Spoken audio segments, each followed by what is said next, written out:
Bueno, buenas tardes a todos los que no pude saludar. Bienvenidos también a una nueva reunión de Raja. El día de hoy vamos a ver un tema muy, pero muy importante en cuanto a las relaciones.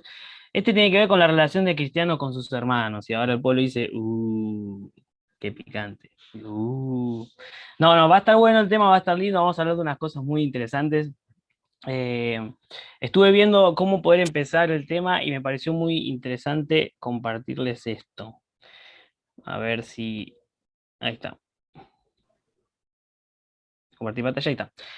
¿Qué es el error 404? ¿A cuánto le pasó que justo entran a su página web o a una página le sale esto? Levante su manito. ¿Cuánto le pasó? A mí me pasó muchas veces. Entonces, les quería hablar un poco sobre el lenguaje de programación. Parece una clase re aburrida, ¿no? Va a ser, pero le voy a aplicar así sencillo que es el error 404. Mira.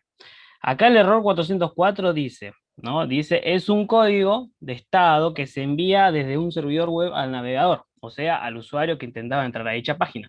Básicamente lo que indica este error es que se trata de un enlace roto, defectuoso o que ya no existe y que por lo tanto no es posible navegar por él. Hablando un poco de las relaciones, ¿no? En cuanto a los hermanos, no va a ser una analogía en cuanto a eso, pero sí le voy a explicar en cuanto a la programación. La programación tiene algunas cajas adentro, ¿sí? Que son como esta, ¿sí? ¿Sí? Una caja normal. Son como varias cajas, ¿sí? Dentro de la programación en que tienen diferentes códigos, ¿sí? Uno de ellos se llama SSS, no importa, ni HTTP, no importa. Cuestión que hay diferentes códigos. Esos códigos tienen que andar todos para que funcione bien el navegador web. Es decir, que vos entres a Google y puedas buscar. El error 404 ocurre cuando una de esas cajas está defectuosa, es decir, hay algún código de programación que está mal tipeado. Es muy probable que por ahí la persona que estuvo armando esa cajita se equivocó en algún número o en alguna letra chiquitita y esa letra desencadenó un error en toda la página. El error 404 es muy común, ¿sí? Es un error que es difícil de superar porque es algo que no lo percibe el programador. Es algo que a veces estás con tanta letra todo el tiempo, que las personas no se dan cuenta. Esto es el error 404. Es algo que quería explicar porque el título de esta charla se llama Error 404. ¿Y por qué? Porque vamos a ver que la relación con el cristiano, con los hermanos, tiene algo que ver con este error. Ahora, este error ocurre cuando hay una falla en el sistema, ya hemos visto, ¿no? Hay una de las cajas que está equivocada, hay un código que está mal escrito, entonces se ocurre un error. Ahí dice, me gusta el arte, el archivo no existe. Es muy probable que no exista, pero en realidad es un error de código. Probablemente existe, pero está mal tipeado. Pero el problema con este error es que no tiene una solución específica. No hay todavía un sistema que lo solucione automáticamente. Es decir, no todos los sistemas de programación por lo general terminan siendo manuales porque suelen pasar este tipo de errores, que uno tiene que tipear exactamente lo que va a poner en la página. Ahora, cuando hablamos de la relación, ¿no? Del cristiano con sus hermanos, ¿por qué tiene esto que ver? Porque muchas veces en las relaciones que tenemos con nuestra familia de la fe, van a haber cosas que van a generar unos problemas que si nosotros a veces lo dejamos pasar se termina haciendo más grande, ¿verdad? Pero veámoslo así, veamos algunas cosas. Mira, vamos a ver primero el término de hermano. ¿Qué significa esto de hermandad? Vamos a ver que el término hermano significa, los sinónimos son compatriota, amigo, una persona de la misma naturaleza, etcétera. Tenés varias definiciones para hablar sobre lo que es un hermano.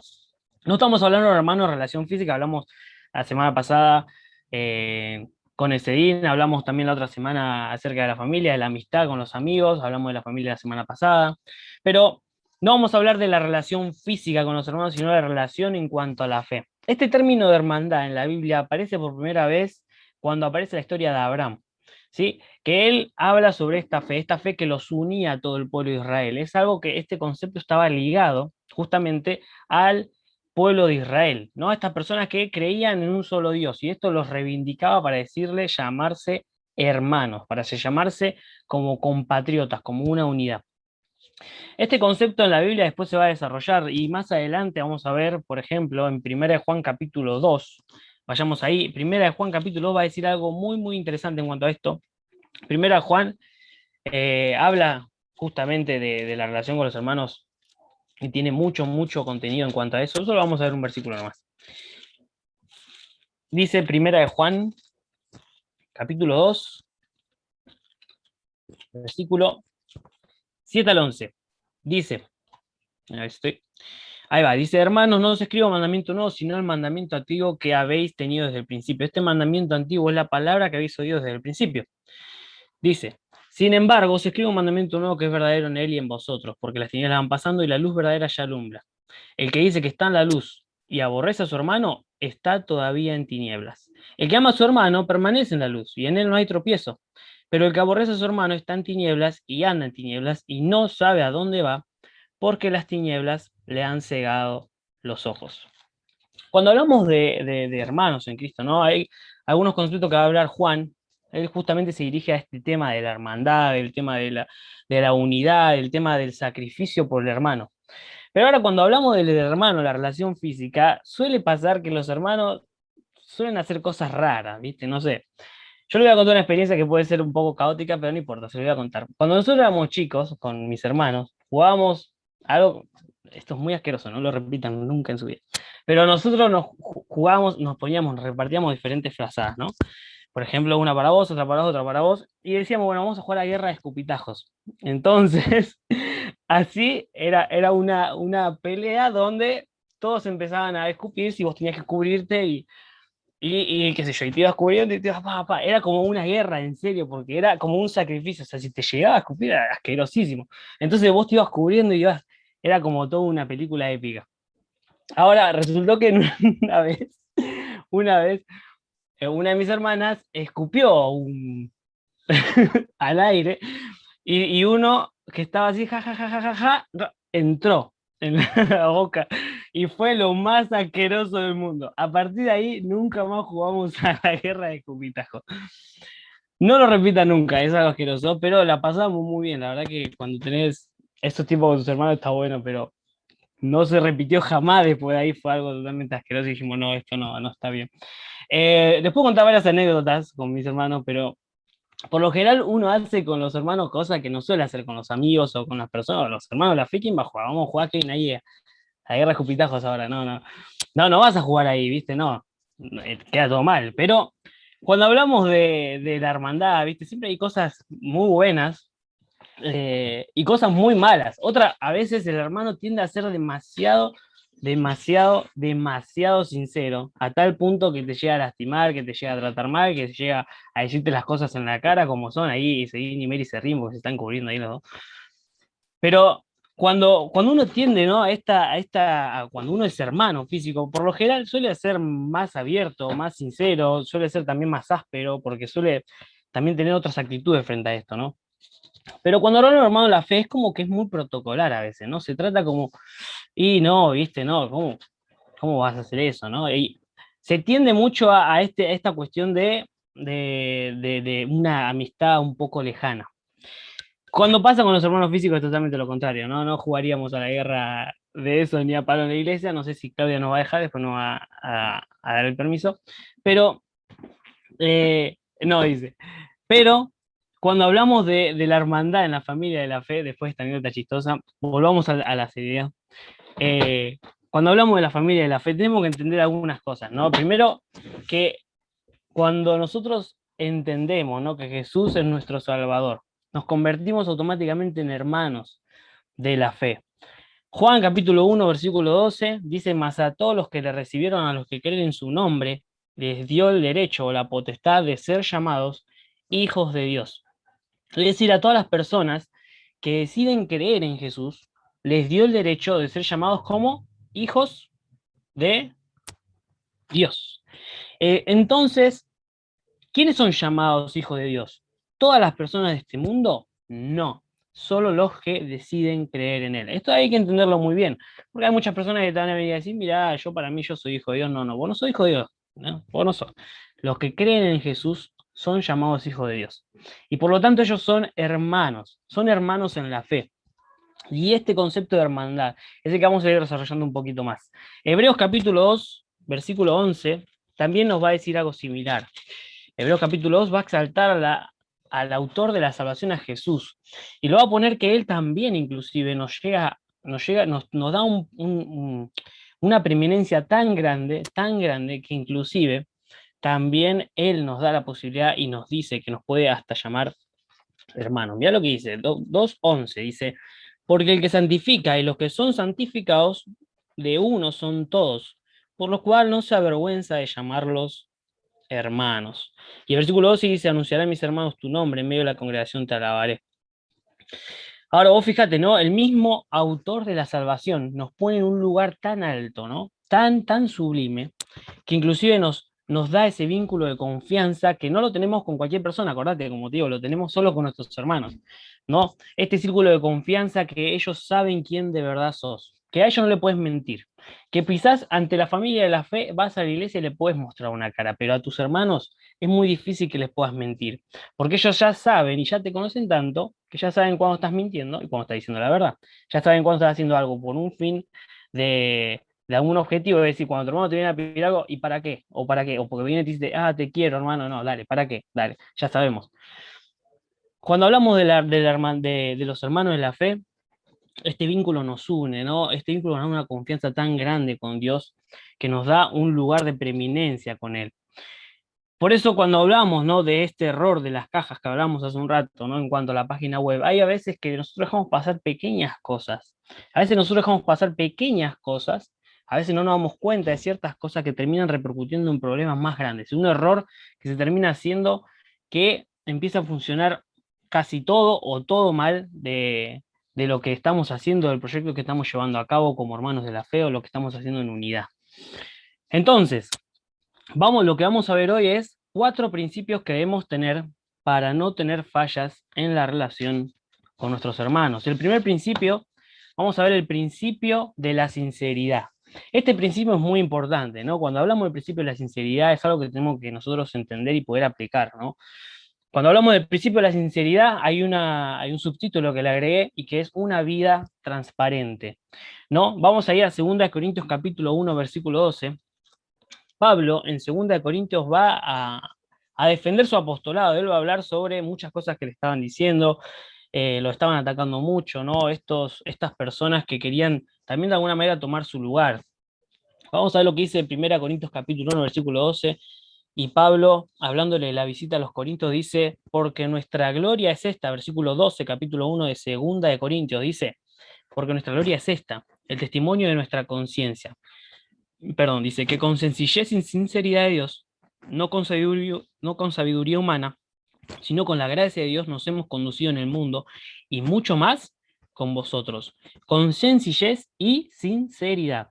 Ahora, Pablo tenía este testimonio, ¿no? Porque dice, nuestra gloria es esta. ¿Qué quiere decir? Que él ya tenía en su conciencia, en lo que estaban trabajando con él, que esto era algo que era una gloria para ellos, es decir, era algo que ellos habían puesto en práctica, habían practicado tanto que ya se podían gloriar de esto porque era algo que ya lo tenían como muy fluido, ¿no?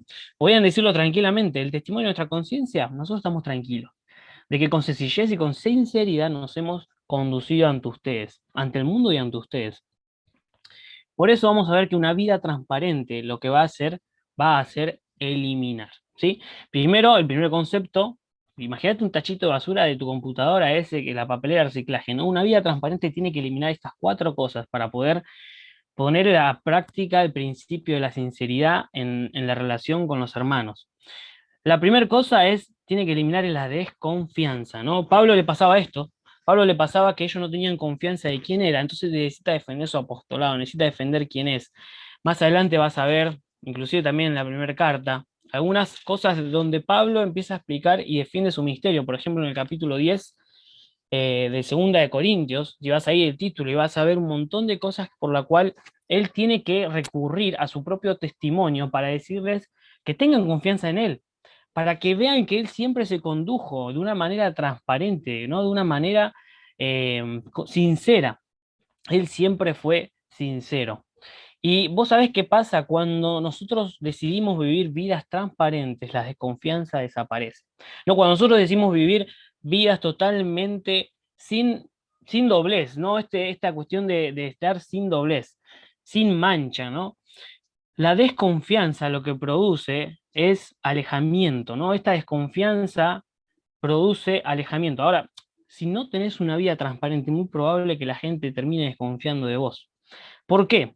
porque justamente no están mostrándote tal cual son, no están siendo sinceros. Y Pablo decía, nuestro testimonio es verdadero. Dice, yo me glorío en esto, mi conciencia está tranquila de que con sencillez y sinceridad me manejo. Ahora, después dice otra cosa, dice, no con sabiduría humana. Y esto tiene que ver con algo que el mundo como que instaura en la iglesia y que intenta todo el tiempo Satanás meter en la congregación, y es la segunda cosa que debemos eliminar, y es la murmuración. No, la murmuración es algo que está inmersa en muchos aspectos de la iglesia, que es algo que puede llegar a ocasionar este error 404, como lo decíamos, que puede llegar a hacer colapsar toda una iglesia y causar hasta inclusive una división, ¿no? La murmuración es algo muy, muy difícil de controlar. Santiago habla de esto en cuanto a la lengua, ¿no? Que es eh, esa chispa que enciende todo un bosque, ¿no? Esa chispa que enciende un fuego que después no se puede apagar. La murmuración es algo tan grande que termina haciendo, ¿no? Que lamentablemente la iglesia termine alejándose de los hermanos, terminen peleándose, ¿no? La murmuración como segunda cosa. Primero tiene que eliminar la desconfianza. Como dijimos, esto se va a través de una vía transparente. La murmuración también se va a través de una vía transparente, porque las personas van a hablar de vos. Cuando van a decir cosas de tu vida, probablemente se terminen tragando sus palabras porque vos le demostraste que era una actitud transparente frente a ellos y frente a la vida, ¿no? También debemos eliminar la religiosidad, ¿no? Pues fíjate que Pablo también dice, ¿no? Si no con sinceridad, sino con la gracia de Dios. Acá no dice y más adelante vas a ver que Pablo en algunos versículos va a usar este tema del instrumento, de las herramientas que él usa para la batalla. Dice, no utilizamos la sabiduría humana, no utilizamos las herramientas de este mundo, sino que peleamos con las armas que vienen a través del Espíritu. Y uno de ellos dice, con la gracia de Dios. Ellos se condujeron con la gracia de Dios. Y esto no tiene que ver con la religiosidad, es todo lo contrario. La religiosidad lo que hace es atar al hombre hacia una manera de actuar que lo liga a Dios, que lo religa a Dios. Pero sin embargo, la gracia de Dios lo que va a hacer fluir una vida que esté entregada, una vida que sea transparente frente a su manera de actuar, tanto en su vida privada como en su vida pública. Esto tiene que ver con la cuarta cosa que debemos eliminar, que es la hipocresía, ¿no? Dice, nos hemos conducido en el mundo, dice, con la gracia de Dios y mucho más con vosotros. Dice, porque no os escribimos otras cosas que la que leéis o también entendéis, y espero que hasta el fin la entenderéis. Pablo entendía, ¿no? A través de toda esta carta vamos a ver que Pablo entendía que estas cuatro cosas debían ser eliminadas, y la hipocresía es una de las cosas que debemos eliminar para vivir una vida transparente. Quizás tenés una experiencia también en cuanto a esto, ¿no? En el comienzo de tu ministerio, en el comienzo de tu vida, a vivir con Dios, ¿no? Hay una de las cosas que siempre juega esto en contra, la hipocresía. La hipocresía es algo, es una herramienta de Satanás para también invadir el corazón de la vida del creyente, pero también para atacar la parte privada del creyente. Porque a través de la hipocresía uno puede maquillar qué quiere ser. La persona agarra un libreto, escribe quién quiere ser el más santo y lo pone delante de su remera, delante de una gorra, delante de lo que se ve. Y entonces va a la iglesia y camina hacia allá y todos lo miran como el santo, ¿no? Todos lo miran como la persona más santa de la iglesia y más buena. Pero cuando llega a su vida privada, termina lamentablemente desechando esa gracia de Dios, termina dejando esta vida transparente que debía anhelar y termina yendo por una vida de pecado, una vida privada de hipocresía. Esto termina también recurriendo en problemas mucho más grandes a la postre. Ese es el principio de la sinceridad es una vida transparente. Pablo nos dejó este ejemplo, pero como segunda cosa vamos a ver el principio, perdón, de dar. El principio de dar. Este es el segundo principio que tenemos que tener en cuenta. Me gustaría poder ver un versículo sobre cada cosa que vamos viendo, pero si no se nos haría extensísimo. Después lo dejo para que busquen también en cuanto al punto anterior, 2 Corintios 2:17, Santiago 3:17. En cuanto al principio de dar, ¿no? Una vida bondadosa. Vimos como primer principio, el principio de la sinceridad, este tema de ser sincero. Y hay algunas cosas que quiero aclarar también un punto antes. Una cosa es ser sincero y otra cosa es el sincericidio. Sí, siempre digo esto porque me parece muy interesante destacar, ¿no? Primero, una cosa es ser sincero, decirle las cosas a la otra persona como son. Y otra cosa es decirle a la persona como son, pero con un objetivo de matar. Y ese es el gran problema que muchas veces ocurre, ¿no? Que también a veces terminamos siendo sincericidas, ¿no? Sincericidas. Somos tan sinceros que terminamos matando al hermano, terminamos ninguneándolo y lo terminamos también haciendo trastabillar en el camino de la fe. Ahora sí, vamos entonces al segundo punto, que es el principio de dar. El principio de dar, vamos a verlo en 2 Corintios también, pero vamos a ver un poquito más adelante, en capítulo 9. Vamos a ver el versículo 7 y 8, que nos va a hablar acerca de dar. Muchas veces este versículo es usado para, eh, para el tema de en cuanto a la ofrenda, ¿no? Pero si vemos un poquito más hacia el fondo de este versículo, estos 2 versículos, vamos a ver que también no solamente está ligado a la ofrenda, sino también a un tema de posiciones en la iglesia, a un tema de ofrecer más cosas que no solamente el dinero hacia Dios. Una vida bondadosa lo que va a hacer es buscar, ¿no? Una vida bondadosa busca. Ahora, tenemos que entender, hay 3 cosas, ¿no? Hay 3 cosas que debemos buscar cuando nosotros vivimos una vida bondadosa, cuando nosotros buscamos el principio de dar. Muchas veces nos cuesta dar, ¿no? Nos cuesta dar porque, bueno, uno viene y es lo tuyo, ¿no? Es eso que está ahí, no le querés dar, no querés regalar para nada. Entonces, bueno, a veces hay que darlo, y la primera cosa que debemos buscar, dar, o ahora vamos a ver, ofrecer, lo que busca es ofrecer su lugar. Vamos a 2 Corintios capítulo 9, versículos 7 y 8. Leamos y ahora vamos a ir a los puntos principales. 2 Corintios capítulo 9, 7 y 8 dice: cada uno dé como propuso en su corazón, no con tristeza ni por necesidad, porque Dios ama al dador alegre. Y poderoso es Dios para hacer que abunde en vosotros toda gracia, a fin de que teniendo siempre en todas las cosas todo lo suficiente, abundéis para toda buena obra. Hay algunos puntos a destacar en este versículo. No, primero dice, cada uno dé como propuso su corazón, no por necesidad, porque Dios ama al dador alegre. Esto tiene que ver con el tema de dar. Ahí tiene que ver con el tema de plata, con el tema de dinero, tiene que ver con el tema del tiempo, tiene que ver con el tema de bienes. Pero el segundo punto tiene que ver con el tema del lugar, porque dice, y poderoso Dios para hacer que abunde en vosotros toda gracia, a fin de que teniendo siempre en todas las cosas todo lo suficiente, abundéis para toda buena obra. ¿Qué quiere decir el abundéis para toda buena obra?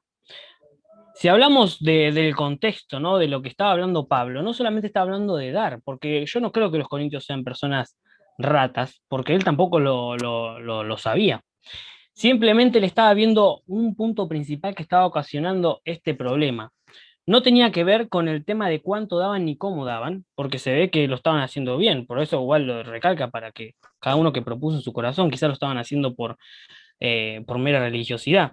Pero ahora, como termina el versículo, no siempre en todas las cosas dice todo lo suficiente, abundéis para qué? Para toda buena obra. Y después pone ¿a quién? A la palabra de Dios dice, y dice, como está escrito, repartió, dio a los pobres, su justicia permanece para siempre. ¿A quién pone en pedestal Pablo? Lo pone a Jesús, lo pone a Dios, ¿no? Repartió, dio a los pobres, su justicia permanece para siempre. Recalca ese hecho. ¿Por qué? Porque a veces nos cuesta, como dice el primer punto, una vida bondadosa busca ofrecer su lugar. Nos gusta tener un lugar de posición en la iglesia, ¿no? Nos gusta poder tener un lugar donde los demás puedan ver en nosotros una persona loable, una persona buena, ¿no? Una persona que hace cosas. Eh, pero ¿sabes cuán difícil es a veces ofrecer nuestro lugar? A veces es muy complicado de ceder ese lugar, de decir, bueno, yo tengo este lugar, estoy cómodo en este lugar, ¿por qué vas a venir vos que sos nuevo, vos que recién arrancás en las cosas de Dios, a querer quitarme este lugar porque este es mío, ¿no? Y trata de empujarlo, ¿no? Lo corre. ¿Y cómo lo corre a ese hermano? ¿Cómo lo corre? Lo termina corriendo a veces con actitudes, ¿no? Con palabras hirientes. A veces lo termina corriendo con cosas que esa persona no entiende bien por qué lo hace, ¿no? Es interesante destacar que cuando dice abundéis para toda buena obra, esa palabra toda nos está hablando de todas las cosas que pertenecen a la iglesia y al ministerio. Entonces, cuando hablamos del ministerio de la iglesia, a veces uno tiene que ofrecer su lugar. Es una vida bondadosa. Al principio de dar habla de eso, de ofrecer a veces también su lugar, si hay necesidad, si la necesidad es imperiosa, ofrece tu lugar. Pero como segunda cosa, una vida bondadosa busca ofrecer sus bienes. No esto del tema de los bienes, ¿no? Acá también está ligado al tema de dar. Cuando hablamos del ejemplo máximo de dar que fue Jesús, él dio hasta lo sumo, dio todo, ¿no? Dice que se humilló hasta lo sumo, dio todo lo que tenía, dejó todos sus privilegios para darle a esas personas que necesitaban de una salvación. Él miró a nosotros, nos miró con ojos de misericordia. ¿Y por qué nosotros tenemos el derecho a veces de mirar a las personas sin los ojos de misericordia? ¿Por qué nos ponemos en esta posición de yo tengo el derecho de dar a la persona según vea cómo actúe? ¿No? Nos ponemos en esta posición, depende de cómo actúe, voy a darle. Ahora es interesante este hecho porque recalca acá este tema de repartió a los pobres, su justicia permanece para siempre. Nos habla de ese hecho de que Jesús dio todo por nosotros. ¿Por qué nosotros no podemos dar todo por los demás? Ahora, esto nos deja en jaque y los deja en jaque a los hermanos de Corinto, ¿no? Y Pablo, muy bien, obviamente guiado por el Espíritu Santo, habla de este punto, porque el principio de dar tiene que ver con una vida bondadosa, y una vida bondadosa busca ofrecer su lugar, primero su posición de privilegio, segundo ofrecer sus bienes, ¿no? Lo que tiene, darle lo mejor al otro, pero también ofrecer su tiempo, como tercer cosa, ¿no? Ofrece su tiempo, decide darle el tiempo a veces a cosas que no tienen ningún sentido, ¿no? Esto puede llegar a pasar también en el ministerio, como compartimos con hermanos de la fe, como compartimos con amigos de la fe, cuando compartimos con la iglesia de Dios, a veces decimos, no, no voy a tal actividad porque voy a perder el tiempo, no, no voy a tal lugar porque sería una pérdida de tiempo, pero sin embargo, para Dios el tiempo es una cuestión también de dar, es una cuestión de dar lo que tenemos. Vamos a ver como tercer cosa el principio de la perseverancia. El principio de la perseverancia. Vimos como primera cosa el principio de la sinceridad, ¿no? Una vida transparente. Elimina la desconfianza, la murmuración, la religiosidad y la hipocresía, pero el principio de dar es una vida bondadosa, ¿no? Una vida que busca ofrecer su lugar, que busca ofrecer sus bienes, pero que busca también ofrecer su tiempo, según 2 Corintios 9. Y ahora vamos a ver el principio de la perseverancia, vamos a ver una vida resistente. Esta vida resistente sostiene. Primera de Pedro, capítulo 2, versículos 11 y 12, nos va a decir lo siguiente. Pedro acá se va a dirigir también a los hermanos que estaban siendo perseguidos, a los hermanos que estaban pasando tribulaciones, y nos va a hablar de algo muy importante. Primera de Pedro, capítulo 2, dice, capítulo 2, versículo 11 y 12. Dice así, dice, amados, yo os ruego como extranjeros y peregrinos que os abstengáis de los deseos carnales que batallan contra el alma, manteniendo buena vuestra manera de vivir entre los gentiles, para en lo que murmuran de vosotros como de malhechores, glorifiquen a Dios en el día de la visitación al considerar vuestras buenas obras. Dice, os ruego como extranjeros y peregrinos que os abstengáis de los deseos. Dice, manteniendo buena vuestra manera de vivir, manteniendo buena vuestra manera de vivir. Esto nos habla de mantener, ¿no? De sostener, de ser resistente. Y en la vida de la iglesia, en la vida de la fe, en la vida del ministerio, muchas veces va a pasar que como hermanos en la fe van a haber cosas que no querramos aguantar. No va a haber cosas que ya decimos, ya no quiero saber más nada con esto, ya me resigné con esto, ¿no? Ya no quiero saber más nada. Pero una vida resistente va a hacer que esas fallas, como hablamos, no ocurra el error 404, ¿verdad? En la iglesia, no ocurra este error que haga que la iglesia termine teniendo consecuencias muy feas. Ahora, veamos que una vida resistente, primero lo que va a hacer, dice, se mantiene con su palabra, ¿no? Porque, como decía, ¿no? Amados os ruego como extranjeros y peregrinos, como personas que no están dentro del rango de este mundo, ¿no? De este mundo, de lo mundano, digamos. Somos extranjeros y peregrinos. Estamos con una ciudad, tenemos una ciudad celestial, un lugar en el cielo, en el futuro, donde nosotros vamos a tener nuestro lugar. Este no es nuestro lugar. Dice, abstenete de los deseos carnales que batallan contra el alma, manteniendo buena vuestra manera de vivir entre los gentiles, para lo que lo murmuran de vosotros, dice, glorifiquen a Dios en el día de la visitación. Vos fijate, ¿no? Que se mantiene con su palabra. ¿Por qué? Bueno, después va a hablar, justamente Pedro va a hablar de, por ejemplo, en el capítulo 2, va a hablar que desechemos toda malicia, todo engaño, hipocresía, envidias, versículo 1. Decía como niño recién nacido, versículo 2 del capítulo 2, la leche espiritual no adulterada para que por ella crezcáis para salvación. Está hablando de la palabra de Dios. Si es que habéis gustado la benignidad del Señor. Versículo 4, acerquémonos a la piedra viva. Versículo 9 y 10, hablamos del pueblo escogido. Y el versículo 11 y toda esta parte va a hablar de vivir como siervos de Dios. No es casualidad que el primer principio que nos manda es a que mantengamos, eh, que nos mantengamos con la palabra de Dios. Porque justamente una vida resistente, una vida que se va a sostener en el tiempo, va a ser una vida que se va a mantener en contacto con la palabra de Dios. Pero como segunda cosa va a ser una vida que se fortalece con la fe, ¿no? Esta vida que tiene que ver con una esperanza futura, como hablamos de la ciudad, ¿no? Anhelá ese lugar. No, Colosenses nos habla de eso, de que pongamos la mira en las cosas de arriba y no las de la tierra, que pongamos la mira en las cosas celestiales. ¿Por qué? Porque la esperanza está ahí, el objetivo está ahí. ¿Por qué te vas a desfallecer o te vas a poner mal por las cosas que pasan en este mundo, por las situaciones que pasan, las circunstancias que pasan en este mundo, contagiando a tu hermano después, ¿no? Tirándole toda esta basura de este mundo a esa persona y haciendo que esa persona también termine en un estado espiritual deplorable como el tuyo? ¿Por qué hacemos eso cuando en realidad tenemos una esperanza en una ciudad, en el cielo, en un futuro? Tenemos esa esperanza, tenemos la esperanza en esa ciudad. Por eso una vida resistente se va a fortalecer con la fe, se va a tener esta esperanza puesta en el lugar correcto y va a actuar en concordancia con ello. Y como tercer cosa, en una vida resistente que se sostiene, no se mantiene con su palabra, se fortalece con la fe y se levanta en la adversidad. Se levanta en la adversidad. Porque vos fijaste que dice, después más adelante va a hablar, el versículo 13, por ejemplo, por causa del Señor, someteos a toda institución humana. Ellos estaban siendo castigados, estaban siendo perseguidos como iglesia, estaban siendo atacados, ¿eh? Como lo peor del mundo. Ellos estaban viviendo un momento muy difícil de cristianismo. ¿Y vos pensás que tu momento que vivís ahora es malo? Ellos estaban siendo perseguidos hasta la muerte en ese tiempo, pero nosotros a veces pensamos que no, estamos tan atacados y afligidos, uy, no sabés, me hablaron del aborto esta semana, no supe qué responder, estoy mal, ¿no? A veces tratamos a las cosas del mundo como, como cosas tan importantes que no podemos ni siquiera levantarnos, como adversidades que son totalmente difíciles de superar. El cristiano que tiene una vida resistente, que aplica este principio de la perseverancia, se va a levantar en la adversidad, se va a levantar frente a la oposición, se va a levantar frente a la oposición, ¿cuál? La del mundo, pero también a veces la que tiene cerca suyo, la de sus amigos, pero también a veces la de sus hermanos. Vos fíjate que el principio de la perseverancia nos habla de esto, una vida resistente que aguante todo, pero ¿cómo lo va a aguantar? ¿Por su fuerza? ¿Porque piensa que es el mejor?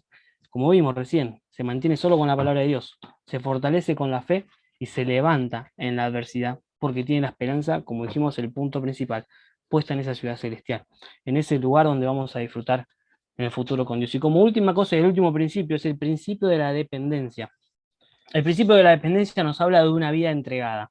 Hechos capítulo 18, y justamente vamos a ver ahora, volvemos al ejemplo de Pablo, porque él creo que fue el ejemplo en cuanto a la iglesia, ¿no? Él es el que puso las bases también junto a los apóstoles de cómo iba a actuar la iglesia después más adelante, de cómo iban a actuar los hermanos, y juntamente con Juan, ellos eran muy unidos y seguramente habrán hablado todas estas cosas, ¿no? Estos principios que había que poner en práctica en la iglesia de ese tiempo, en la iglesia que viene de parte de Dios. Hechos capítulo 18 dice así, versículo, ya les digo, versículo 5. Vamos a ver del 1 al 5. Dice, después de estas cosas, obviamente donde estaba Pablo, en Corintio. Dice, Pablo salió de Atenas y fue a Corintio y halló un judío llamado Aquila, natural de Ponto, recién venido de Italia, con Priscila su mujer. Por cuanto Claudio había mandado que todos los judíos saliesen de Roma, fue a ellos.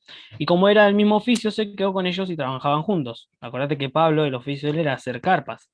Dice, pues el oficio de ellos era hacer tiendas, ahí está, por si acaso, ¿no? Y discutían en la sinagoga todos los días de reposo y persuadía a judíos y a griegos.